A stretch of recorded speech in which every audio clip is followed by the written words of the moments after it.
Hello everybody. So today I have a video for creating a splash screen for when you open up a terminal within a Linux GUI. This should pretty much work for any Linux OS. It just might take a little bit of tweaking depending on which distribution, but if you're using Red Hat or CentOS, this should pretty much be the same. So as you can see, when we open the terminal here, nothing comes up. And the steps that I'm going to go over should apply for both the GUI terminal as well as a PuTTY SSH session. So the first thing you're going to want to do is create a file that's going to contain what information you want to show as the splash screen. So what I've done is I've created this file here called etc dyn-mot-d. And as you can see, I've got a bunch of information that I'm going to output. It's going to look similar to this.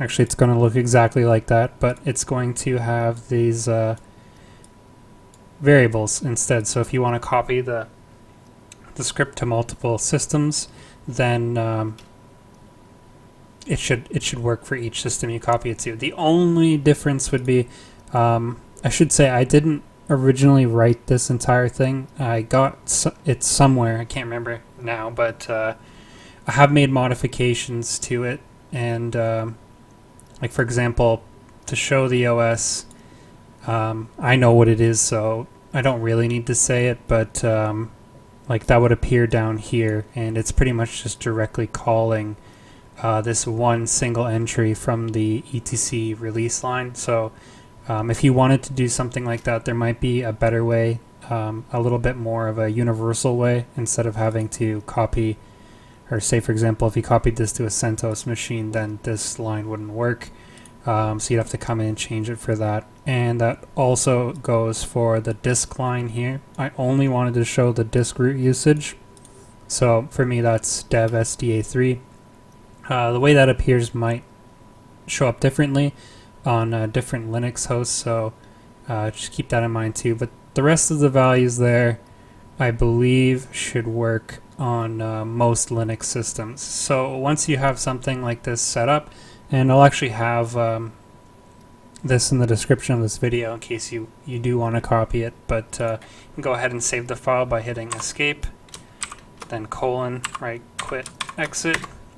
And then you'll want to set the permissions of that file. So we're just going to do 755.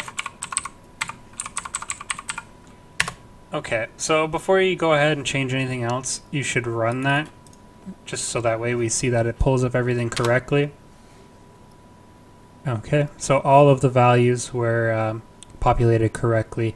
And this is basically what you'll see when you log in through SSH or in the terminal session in the GUI, but we're not done yet. So in order to actually make it do that operation, you can edit the etc.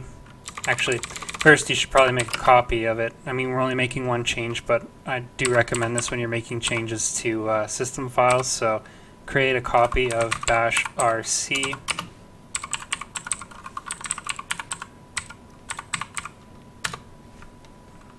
Going to overwrite the copy I already made, and then we're going to edit -rc. And just below this last comment in the header here, we are just going to put that file we just created.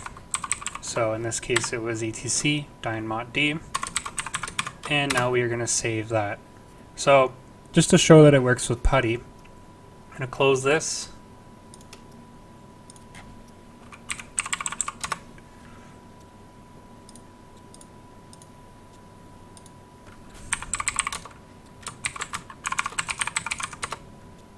There we go.